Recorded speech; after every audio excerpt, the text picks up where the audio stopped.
Hashem, chapter 12, verse 1 of Parshas Behaalotecha. We're going to the part about Miriam and Aaron. You have the place for Mordechai. Daber Miriam v'Aaron b'Moshe. So the text is that Miriam and Aaron spoke about Moshe. Audot ha'isha Cushite asher lakach. About the Cushite woman that Moshe had married. Kisha Cushite lakach, because he had married a Cushite woman. So according to the literal text, Moshe Rabbeinu has married a Cushite woman, in addition to his wife of Zipporah. So that's what the literal text is saying, that Moshe took a second wife, who was a Cushite. But Rashi is not going to accept that approach. Rashi is going to take a different approach to this. Rashi says, now where was Zipporah from? She was from Midian. She wasn't from Cush. She was from Midian. That's where Yitro, her father, was in northern Saudi Arabia. And so let's see what Rashi here says. V'atadaber, ein dibor b'kol makom el lashon kasha. The word dibor implies a harsh language. So it states, diber ha'ish adonai haaretz itanu kashot. The man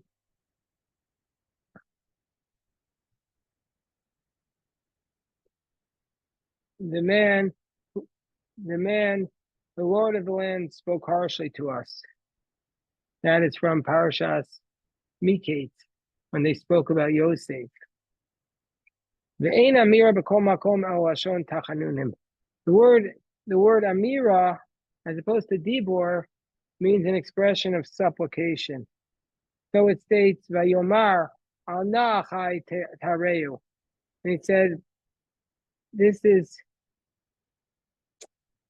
where is this verse from? He said, Vayomar al na'achai tareu. Who says that? Lot says that in Sodom. Then leave these men alone. And he spoke softly, begging. Vayomar shimuna dvarai. He said, hear my words. That's below.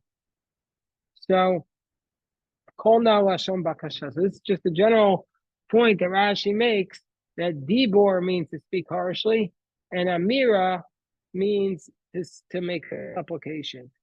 Right. So now the next Rashi says, "But the daber Miriam ve'Aaron." Miriam and Aaron spoke about Moshe. So one of the big mysteries about this passage is why was only Miriam punished and not Aaron if they were both speaking together? So Rashi answers that. He patcha b'dibor tchila. She was the one who started the conversation. That's why the pasuk, the Torah puts her ahead of Aaron. We would have expected the Torah to write Aaron first because he was the greater prophet. So in this case, however, Miriam is written first because she started the conversation. And so therefore, what's going on here? What's he speaking about her? What's Miriam saying badly? So now we'll see what it was. Uminayin haita yodat Miriam shapirish Moshe min haisha. How did Miriam know that Moses had separated himself from his wife? This was the subject of what Miriam and Aaron were saying. They were speaking lashon hara and saying Moshe had separated from his wife. So, how did she know this? Rabbi Natan tells us. Rabbi Natan Omer, Miriam haita b'tzad Zipporah. Miriam was next to Zipporah. Bisha shenemar Moshe Eldad u'Meidad midnabim b'machane. In the previous paragraph, it says Eldad and Meidad were prophesizing in the camp, and Miriam was right there when they were told to Moshe that Eldad and Meidad are prophesying, and Miriam was there, and Zipporah was also there. Kevan sheshama Tzipora. When Tzipora heard this, we're in chapter 12, verse 1. Amra, she said, woe to the wives of these men. Imheim niskakin lenevuah, woe to them if they are now prophets. Sheyu porshim minishosein, because now they are going to separate from their wives. Kiterach shapirech ba'alim mimeni, just like my husband separated from me. Umisham yada Miriam v'gida Aaron, and from there Miriam knew that Moshe had separated, and she told Aaron. Uma Miriam, Shoniskavno Ganuso, and just like Miriam, who did not intend to speak of him in a disparaging manner, Kach Nensha was punished. How much more so somebody who speaks badly about their friend with intent. So let me just say the story again. Eldad and Medad were prophesying in the camp. They told Moshe what was going on. Miriam was there, and she heard Tzipporah say, "Oh, I feel bad for their wives because my husband's a prophet and he left me because he was a prophet, and so now their wives are going to leave them as well." And so Miriam heard this, and she told this to Aaron, and her intent was good. She thought Aaron would speak to Moshe and correct this improper behavior. She had a toelis. She had a reason. She was trying to help Moshe, but she misunderstood that Moshe was not a prophet like all the other prophets. So that was what they were speaking badly. And why does he call her a Cushite woman? Rashi clearly understands this text to be about a woman, about Tzipporah, about his earlier wife. So why does the text call her a Cushite woman? Aisha Cushite, Magid, Shakol Modim Biyafia. This teaches us that everybody admitted to her beauty. Kishem Shakol Modim Bishachuto Shakushi. The Rashi takes he basically is adopting the Sifrei, but it's a very forced explanation. It's saying that she wasn't really from Cush. Torah just calls her Cushi because she was so beautiful. So just like everybody admits that Tzipporah was beautiful, just like everybody admits that a Cushite is black.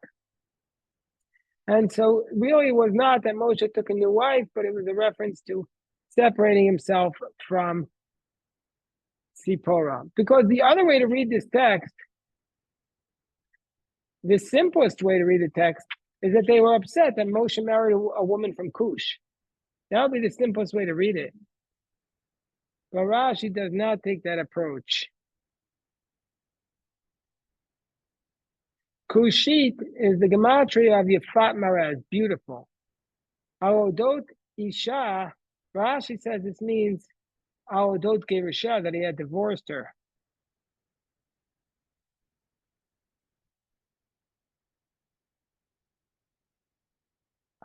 Isha Cushite Lakach. Why does it have to tell us this, that he had married a Cushite woman? If you adopt the Pshat, it's telling us, in addition to having another wife, he now married a Cushite woman. But Rashi again rejects that approach. He says, Matam Omar, why did it say he took a Cushite woman? So it says,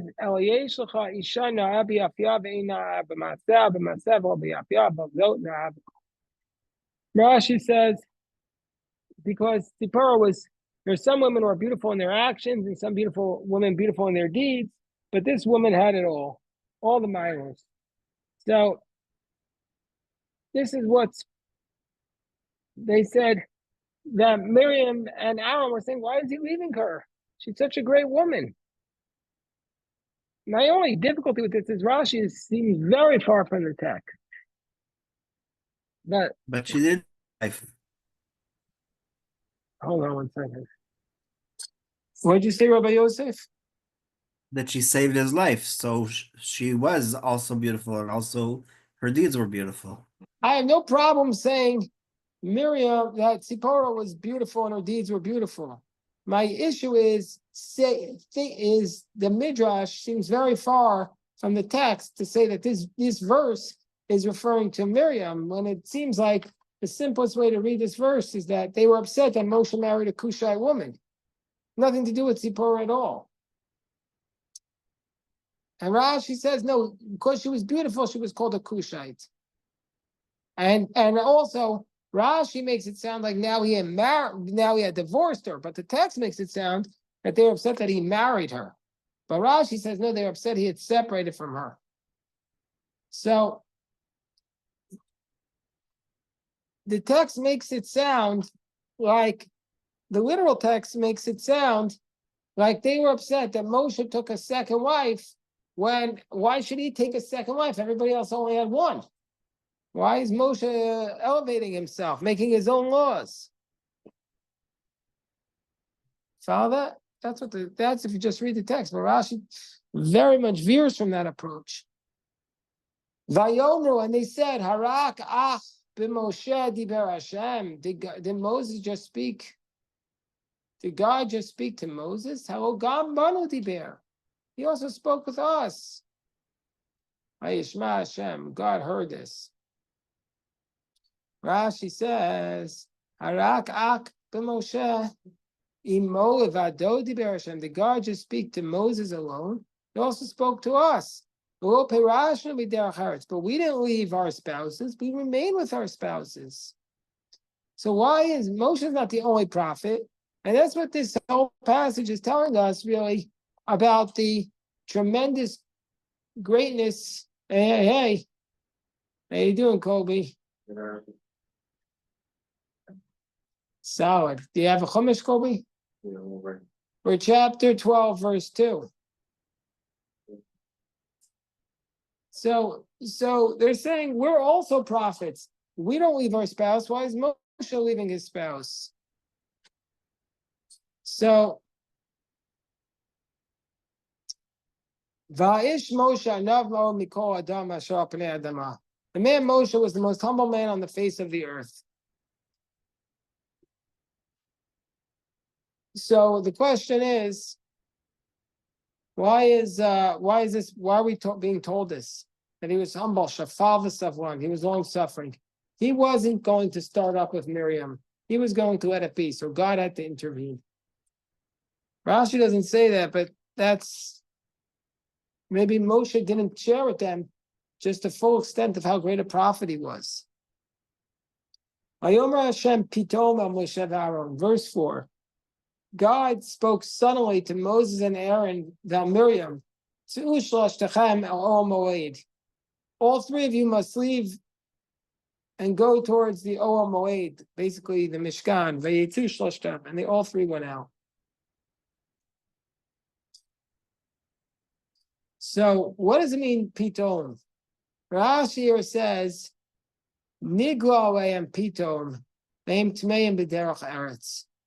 Okay, Rashi says God appeared to them really only to Aaron and Miriam while they were engaged in marital relations.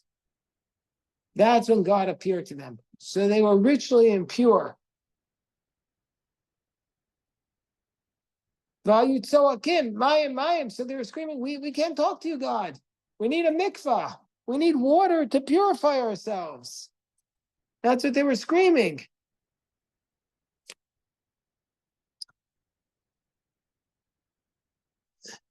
Well, why did God do this? To let them realize Shiafel said Moshe, Shaperish Mesha, that when Moshe separated from his wife, he did the right thing. Because God was always appearing before him. And since God was always revealing himself to Moshe, it was too dangerous. There was no fixed time.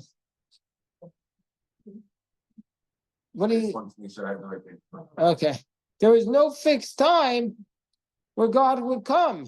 And so therefore, God showed this to Miriam and Aaron by appearing to them suddenly. And he said, all three of you must go out and go to the Ohel Moed. Magid sheshloshtan nikra'u b'dibur echad. Ma'ashiv shal shmoa u'ozan l'shmoa. Ma'ashiv shal pel u'mar u'ozan l'shmoa. God spoke to all three of them at the exact same moment, which is something that's an impossibility. It's impossible for anybody, for the ear to hear and the mouth to speak. Okay, next verse. Vayered Hashem b'amud anan. God descended into the pillar of cloud. Vayamod petach ha'oel, and he stood at the entrance. Vayikra Aaron and Miriam vayetzu shneim. So God has descended into the cloud, and he stood at the entrance to the tent, and he called to Aaron and Miriam, and both of them went out. So God goes out, Rashi says, Ba'amud anan yatsa yachidi. God went out by himself, which is different than the kings of flesh and blood. A king of flesh and blood, when he goes out to battle, he goes out with throngs. When he goes out for peace, he goes out with few. God's the opposite. When he goes out to battle, he goes out by himself. Yechidi, as it states, Hashem ish melchama.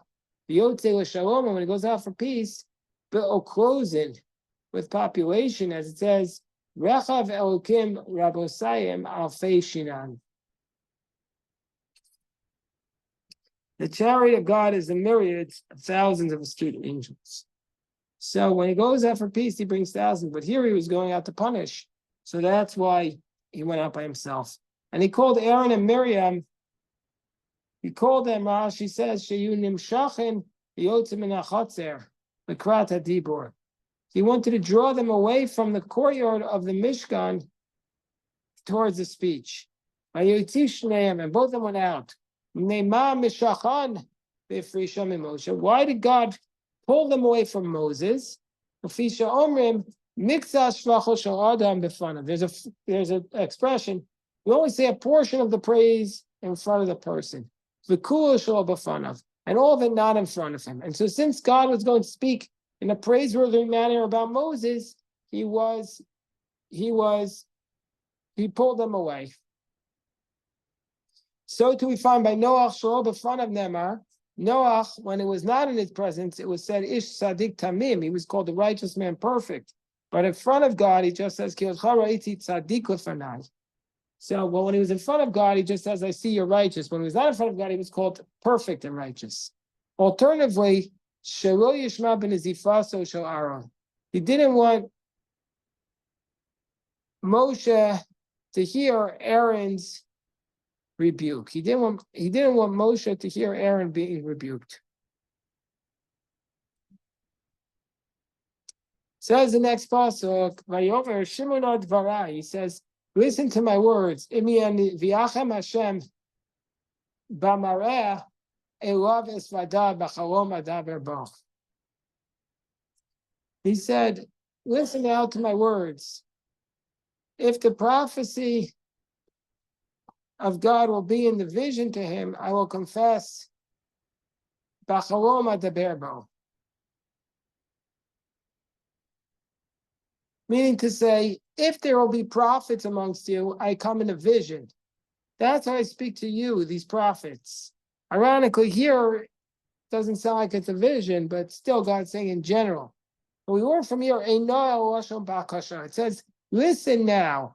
And that's a please. And what he's basically saying, that even though God was upset with Aaron and Miriam, he spoke to them in a polite language. He rebuked them politely. He says, if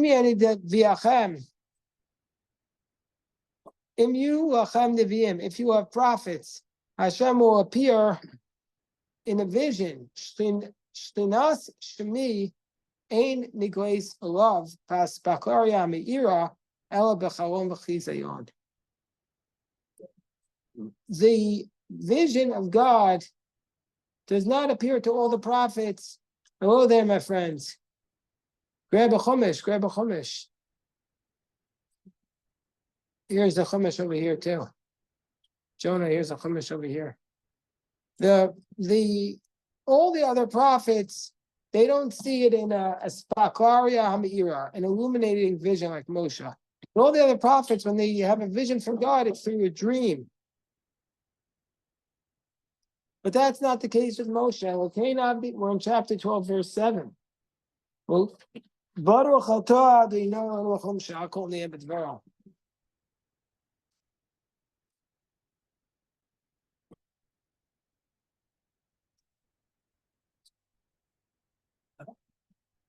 I'm wondering if I have a lot of knee pain. I'm wondering if it's from writing the Torah.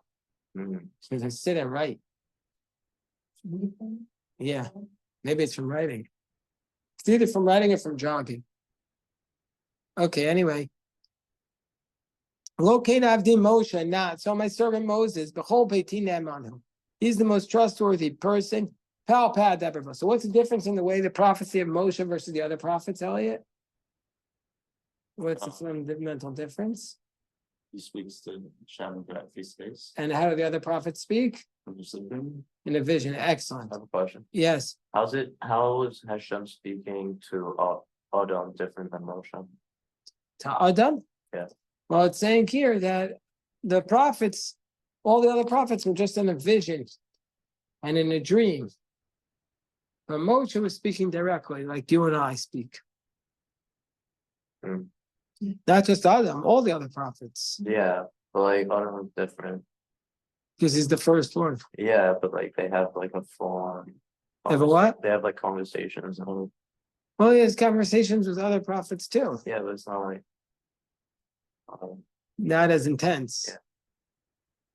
Here he's having a conversation with Miriam and Aaron. It's pretty intense. Yeah.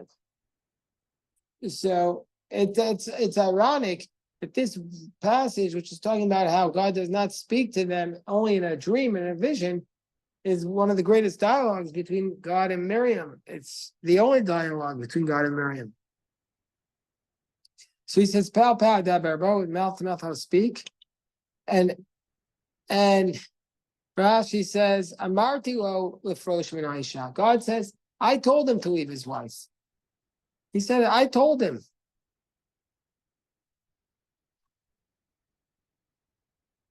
Meaning to say, when Rashi's saying, when it says God spoke to mouth, it means that God's saying, I told him to leave his wife. Where did I talk to him? Besinai, at Sinai. I said, it says in the verse, he says to Moses, go tell them, you can go back to your tents, go back to your wives. But to them, excuse me, po amodi madi. You're supposed to stand with me. So this teaches us that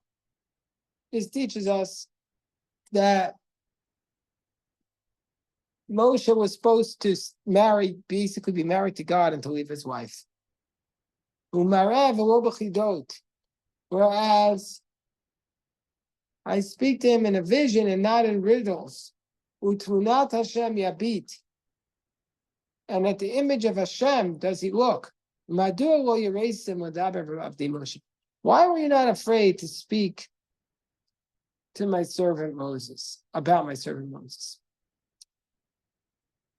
Just thinking, we're about to see a series of people who raise a voice against Moshe. After this, who raises a voice against Moshe? Korach does. But before Korach, who raises a voice? Spies. The spies. All right, so we have this, the spies. Then we have another rebellion. Even before Korach, who rebels? Even before Korach, there's another rebellion. The two sisters. The daughters of Tzlafah, they don't rebel, but it's very close because there's the Mekoshesh, who the Gemara says is the father of the daughters of Tzlafah, the 5 daughters. So there is this rebellion. So maybe if he had paid, maybe it's like festering.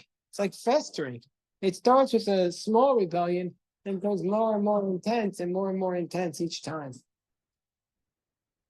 So God appears to Moshe with a vision and not in riddles. But this vision is not like the other vision. The other vision was speech. The other vision was not speech, but Dibur was a vision of speech. Shani mefaresh lo diburi. I explained to him my speech.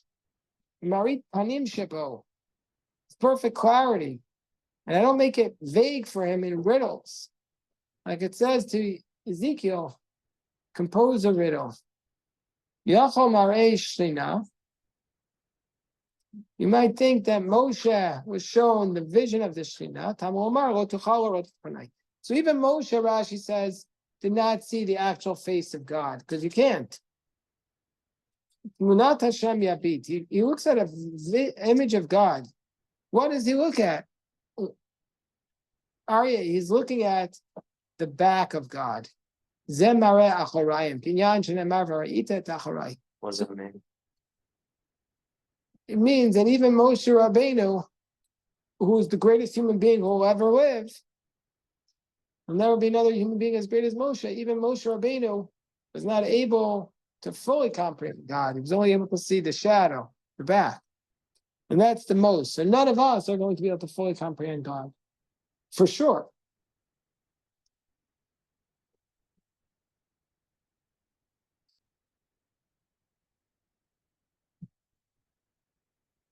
Okay? Ba'avdi Moshe.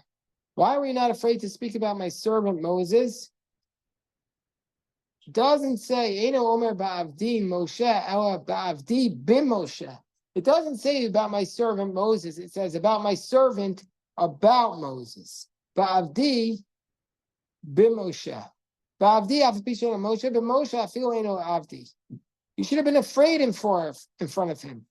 And now for sure that he's my servant. And Rashi is basically saying the servant of a king is a king. So you shouldn't have spoken in this manner. So what was the punishment? That they got God to create an excommunication upon them. Miriam got saras, but not Aaron. Because Miriam began to speak first. Okay, we have to stop here to daven mincha. And stop here to daven mincha.